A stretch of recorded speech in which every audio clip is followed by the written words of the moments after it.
Hello and welcome to episode 11 of the LFS podcast with me, Kevin Ferris. This week on the show, it's number 7 for Sevilla as they are victorious over Jose Mourinho's Roma in Budapest to lift another Europa League title. And Liverpool have a new sporting director. Out of a big summer for the Reds, he will have his work cut out as Jurgen Klopp starts his rebuild. Plus, I'll be giving my views on the illegal football streaming situation and what is actually at the heart of the issue. All of that and more to come on this week's LFS podcast. Hello and welcome to episode 11 of the LFS podcast. We have so much to talk about this week with the Europa League final earlier in the week. We've an FA Cup final to come tomorrow, plus a lot of news stories this week and not non-transfer news stories, a lot of those this week. And we'll start with the big one then. Sevilla claimed a record-extending 7th Europa League title as they beat Roma on penalties at a raucous Puskás Arena in Budapest. Gonzalo Montiel, who scored the winning penalty for Argentina in the World Cup final against France, repeated the trick for the Spanish side following a 1-1 draw, with a retaken spot kick after Roger Ibanez and Gianluca Mancini had missed for Roma. The Spanish side have now won all 7 of the finals they've played in the competition, with captain Jesus Navas involved in their first triumph against Middlesbrough in 2006. Their most recent sees them qualify for next season's Champions League despite finishing outside the top 4 in La Liga. There will be a feeling that it could have been so different for Roma and their manager Jose Mourinho, who had won all 5 of the previous European finals he had been involved in and guided the club to an inaugural Europa Conference League success last term. Montiel's international teammate Paulo Dybala had deservedly put Roma in front during the first period, racing on to Italy defender Mancini's incisive pass to expertly steer a low-effort past Sevilla goalkeeper Yassine Bono into the bottom right corner. However, the Serie A side, which also saw Leonardo Spinazzola test Bono before the break, relinquished their control of a testy encounter, which saw 14 players and coaches, including Mourinho, booked. Sevilla drew level 10 minutes after the break with Navas's cross from the right, deflecting off the unfortunate Mancini into his own net as they repeatedly pressed forward for an equaliser. Roma arguably had the better opportunities to win the contest in normal time, with Tammy Abraham and Ibanez unable to convert from close range, and Andrea Bellotti slicing wide from Lorenzo Pellegrini's clever free kick. Well, when Lucas Ocampos went down under a challenge from Ibanez, Sevilla appeared to have handed a golden opportunity to go ahead, but after initially awarding a penalty, English referee Anthony Taylor overturned his decision following a VAR review. That set up a tense additional 30 minutes, with Chris Smalling heading against the Sevilla crossbar 11 minutes into stoppage time at the end of extra time before the dramatic finale. Incredible. What a Europa League final. It had absolutely everything. And in the end, Sevilla totally deserved in the end. Roma had some very good chances, but they didn't play much great football, to be fair. They were more time wasting. We had 47 minutes of extra time. 47. Now, extra time is 30 minutes. So we've had so many additional time. We had, I think it was 13 minutes of additional time in the normal game. On top of the 90, that's 103. And then another 40 odd minutes on top of that. It's so much football, and I'm sure the players were absolutely knackered afterwards, but Sevilla would be elated, of course, winning their 7th Europa League title, and the team that if they're in the Europa League, you do not want to come up against. 7 finals, 7 wins, an incredible record for Sevilla, and congratulations to them. Roma, on the other hand, they wanted to do back-to-back European trophies. Of course, they lifted their first European trophy, a recent European trophy under Jose Mourinho last season, the Europa Conference League, the very first winners of that competition. They wanted to back that up with the Europa League finish and get a Champions League place for next season, but they won't do that through the Europa League. They'll have to try and do it on the final day in Serie A, and they would need a lot of luck to go their way. Moving on then, and we'll talk about the 5 men that were illegally streamed Premier League football matches to tens of thousands of people were jailed this week. The gang sold cut price £10 a month subscriptions, bragging they made money showing games, not otherwise available to watch live in the UK because of blackout broadcasting rules. Their operation, described as the biggest so far, received more than £7 million from 50,000 subscribers. The sentencing follows a rare private prosecution by the Premier League. The fraud prosecution was brought to protect some of the world's most valuable content, the league's lawyers said. It followed a lengthy trading standards investigation led by Hammersmith and Fulham Council, and the personal details of many of those who paid for flawless TV are now in the hands of investigators, raising the question of what action might be taken against them rather than the perpetrators, of course, who have already been jailed. Now, they have been jailed, one for 11 years, Mark Gould, who is seen as kind of the prime mover of the gang. The four other members were sentenced to between 3 and 5 years in prison. But that's a big story, and it's a very big thing. And people in England, they talk about it all the time, about the 3 p.m. blackout and things like that, and whether it actually is a good thing for the game or whether it's actually harming people in the process. Because in fact, and I'll talk about this after the news, but there is so much football to be covered that it isn't being covered adequately enough in the first place.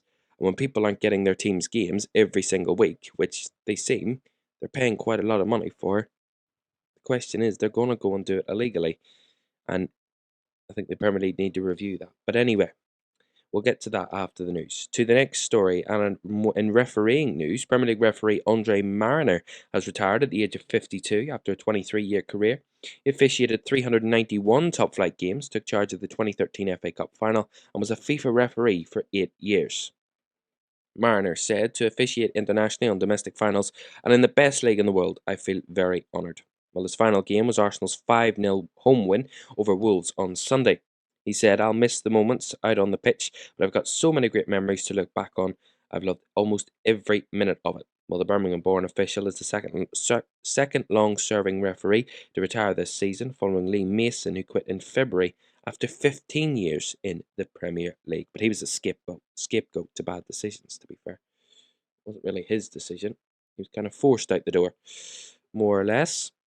Moving on then, and to big transfer information, and that is that Liverpool have appointed Jörg Schmadtke as the club's new sporting director. Schmadtke replaces Julian Ward, who's vacated the role after 11 years in Anfield. The German's most recent position was at Wolfsburg, where he was sporting director until February.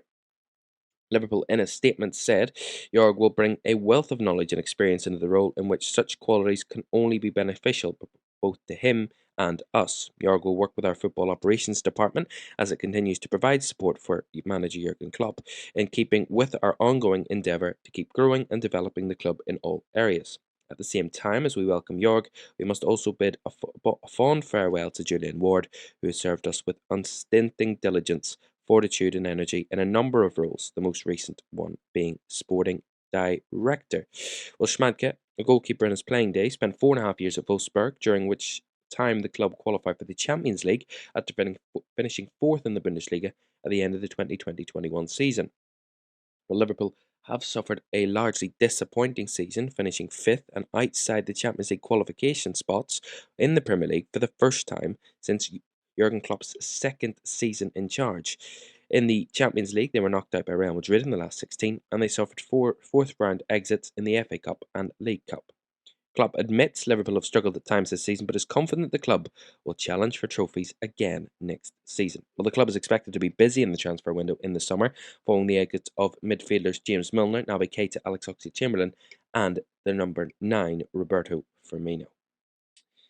So, a busy summer indeed for Jörg Schmadtke, and at one of the biggest football clubs in England, it will be under massive scrutiny and massive watch.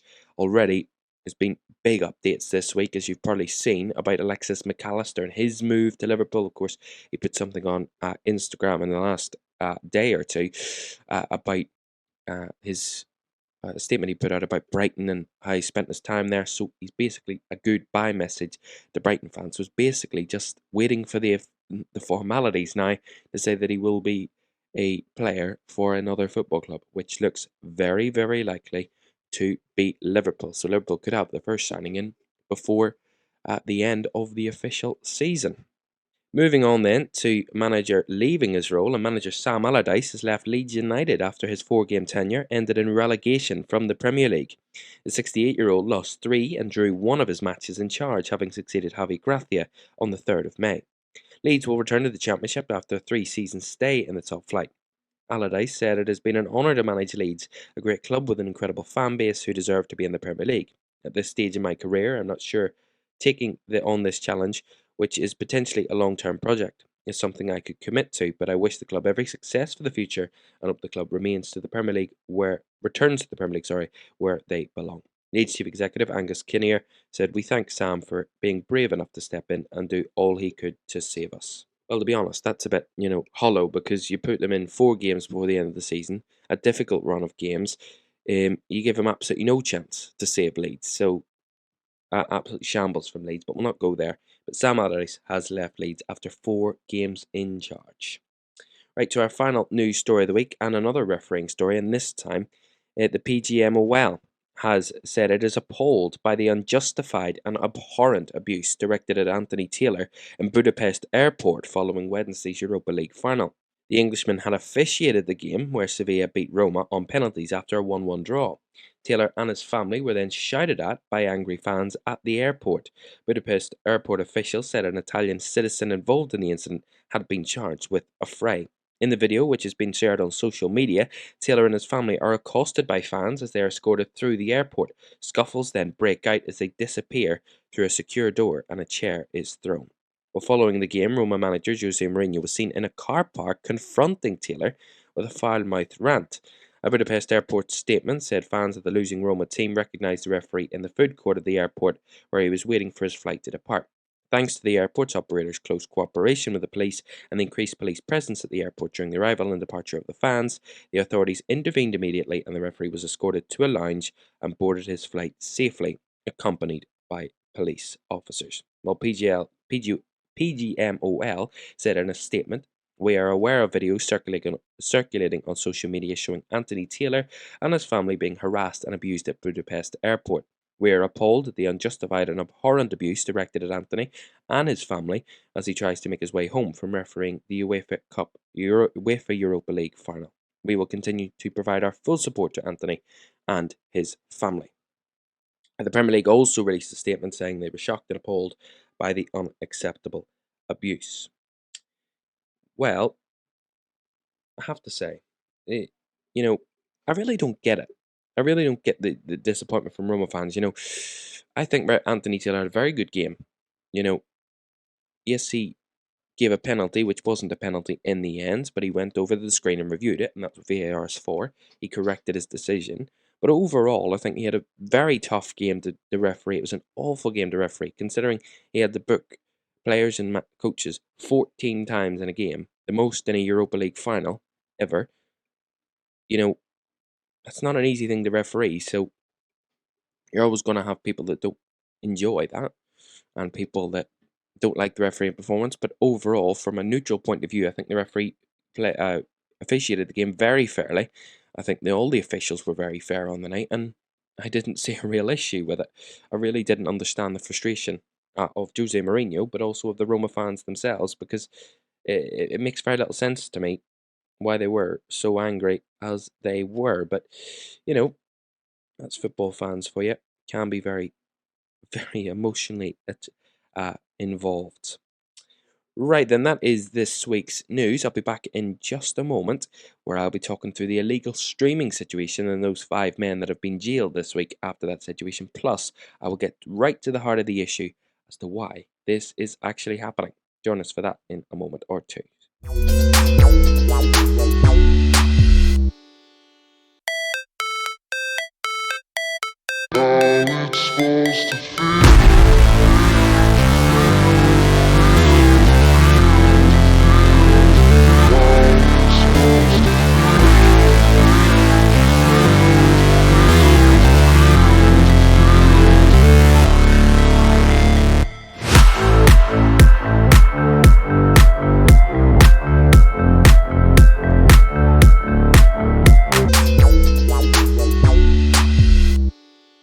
Welcome back to the LFS podcast. We have heard this week's news, and it's been a huge week for news.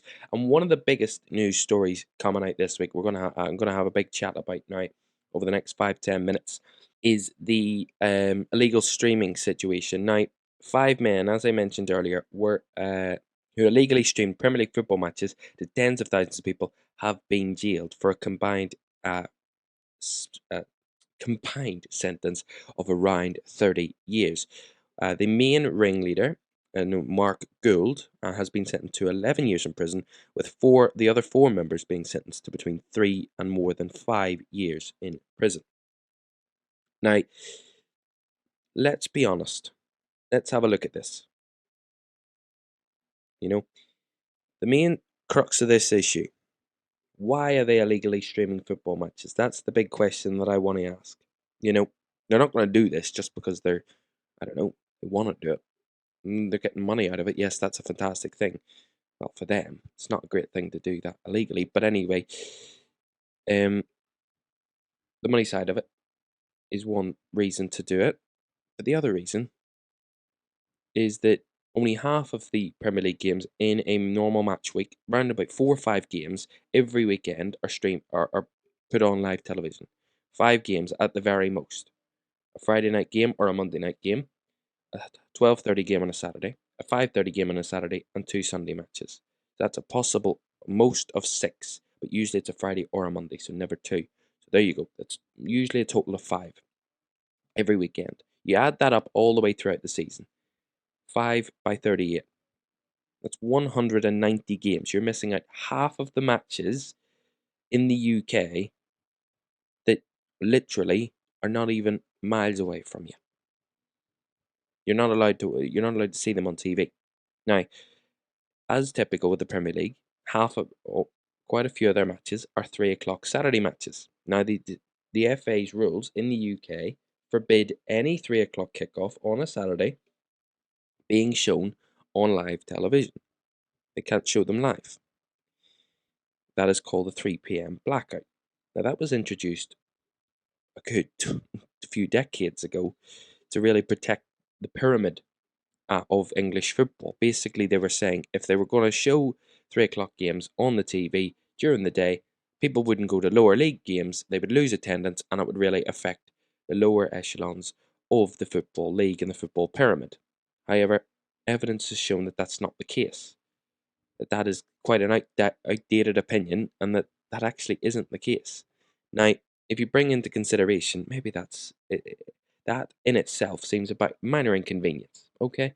Minor inconvenience. But when you take in the financials of this, so the main 3 rights holders of Premier League football in the UK, Sky Sports, BT Sport, and Amazon Prime Video. They are the 3. Sky Sports with Sky Sports on an 18-month contract is £460. With Ultra HD, it's £520. That is if you're on a contract. If you don't get a contract, basic Sky Sports contract or a basic Sky Sports package over a 12-month season is £560. In Ultra HD, £620. If you want Now TV, that is Sky without the actual channels, and you just get the games, that's £265. Now that is just for the games that Sky Sports show. That isn't for all of the games, that isn't for options in games, that isn't anything like that. That is basic games on the weekend. Sky Sports average at 4 games a weekend, sometimes even as low as 3 games in a Premier League weekend. You're paying over £200 for Now TV and almost over £500 a year.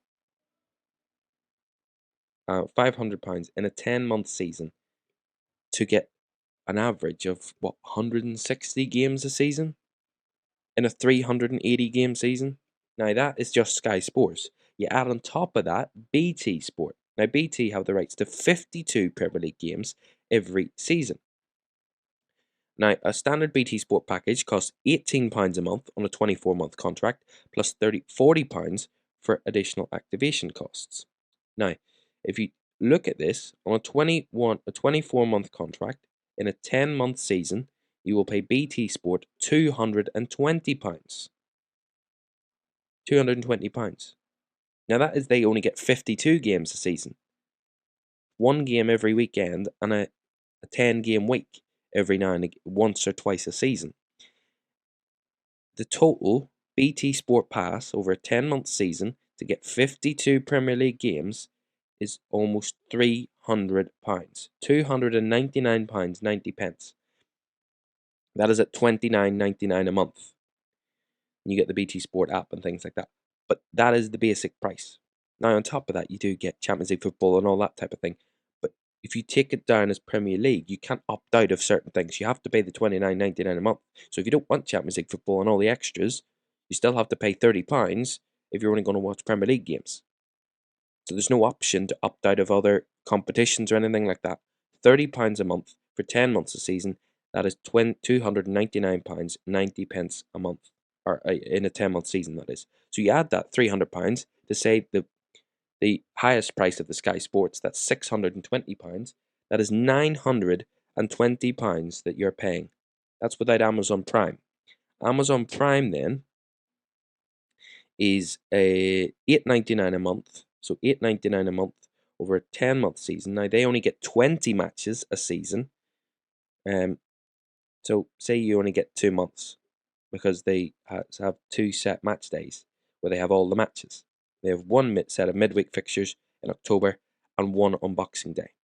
So say you get it for 2 months. That's an extra £20. But some people don't do that. Some people, get it for the whole 10 months. Pretty useless. As we saw this season, you had an extra month because one of the Arsenal Man City game was rescheduled to a different time, and that was put. So you had an added extra there. So you're talking almost £1,000 for basic Premier League football in the UK, and that is not getting as many games. That is not getting all the games. Sky Sports. Let me just find how many games they show a season. 128 live matches. 128 plus 52 is 180, and an extra 20, that's 200 games a season. You're paying almost £1,000 every single season for 200 games of football. Now, if that isn't extortionate and well overpriced, I don't know what is. The fact that you have to pay for 3 separate streaming services at extortionate prices to get just over half of the games in a season seems completely baffling. And then you wonder, then it really comes to question, you kind of really understand why these matches are being illegally streamed. We don't endorse that, of course, but you can kind of get the point. When you're missing out on 180 games a season because of a blackout, or in this case, this season, they just don't want to show the games. There was a couple of games in midweek where they just didn't put them on UK TV. Sky Sports could have easily got them on TV, but they just didn't want to for some reason. So there was no excuse there. So you're literally it's daylight robbery, basically. Almost £1,000 a season to get just over half the games, when in other countries around the world, in the US, they pay £5 a month for all 10 games in one weekend. £5 a month. You compare that over a 10-month season, that's £50 a season for all 380 Premier League games. So you look at that, they're saving almost 900 odd pounds, or dollars, whatever, in a season than the UK. When in the UK, you can much easily probably go to every bloody game in the season over the weekend and probably get a better price out of it. That's a bit exaggerating, but you know what I mean. It seems pretty ridiculous that is the case, but that is the case. Now, I'm not for 1 second endorsing that you should illegally stream Premier League games. Not for 1 second, because it is illegal and that is the case. As much as we dislike it, it is the case at this moment in time. Now, these people, I'm not going to pander to them because from what I've read, the gang had exchanged messages saying the blackout was good for business, accounting for 80% of subscribers, prosecutor David Groom told the court. So these people were preying on people as well. So they weren't good people either. these 5 in this gang that were illegally streaming these matches, they weren't good people either. They were prying on people's money to get games, and they knew that they could do this because of the blackout, that people weren't going to have access to the other games, and they knew they would get subscribers because they knew that it was a cheaper option and it was better for them, and they were going to get the custom every single weekend. Now, I'm not saying that anyone should do this, because of course not. But what I do say is the Premier League, the FA, whoever, it's outdated. The 3 p.m. blackout is outdated. That's only one half of the issue. But the fact that the 3 broadcasters in the UK get to completely fleece you of all your money in one season to get football is ridiculous. Ridiculous. The fact that that is the case is truly unbelievable. Now, to be fair, Sky Sports and BT do offer other games and other sports and other things like that. But I go back to the point. Now TV, their sports subscription, Now TV, which you get basic sports and you can pick games, whichever games you want in the Premier League, is almost £270 a month. That's 4 months full price. Not even 10 months. You get a 6 months introductory offer. So that's a discounted price for 6 months, and then a full price for 4 months at £265 over a season. So even if you don't want all the other sports, you still have to pay almost £300 in one season. Ridiculous for just Sky Sports and Now TV. Anyway, it's just baffling, really, to be honest. You know, the fact that the FA still cling to this idea that the 3 p.m. blackout is a good thing for football when we're seeing people illegally streaming matches, illegally trying to get to matches and to watch them in their homes, and they're cracking down on this when they're not cracking down on the 3 rights broadcasters that seem to fleece people of their money when people don't have any money in the UK at the moment. They're in a difficult place, and all they want to do is sit and watch the football club on a weekend, and half of the time they can't do that. If you're not a big club, you probably get about 20% of your team's games in one season, if you're lucky, if you're not one of the big clubs in the Premier League, even added to that. So it's just ridiculous. And well, I mean, you're not going to get through to the FA, they'll never listen, but you know, this is an example of exactly what can happen when you do this. When you fleece people of so much money and you don't give them anywhere near enough games. This is always going to be the result. Not saying I condone it in any way, shape, or form, but this is always going to be the result of things like this. And what did they expect? Honestly, what did they expect? Right, well, that is the LFS podcast for this week. Don't forget to follow us on social media as well, Twitter, Instagram, and TikTok. And we have a special video next week. We will be building up to the Champions League final. That is next Friday, the 9th of June. We'll build up to the Champions League final as well. Plus, we'll get reaction from the FA Cup final.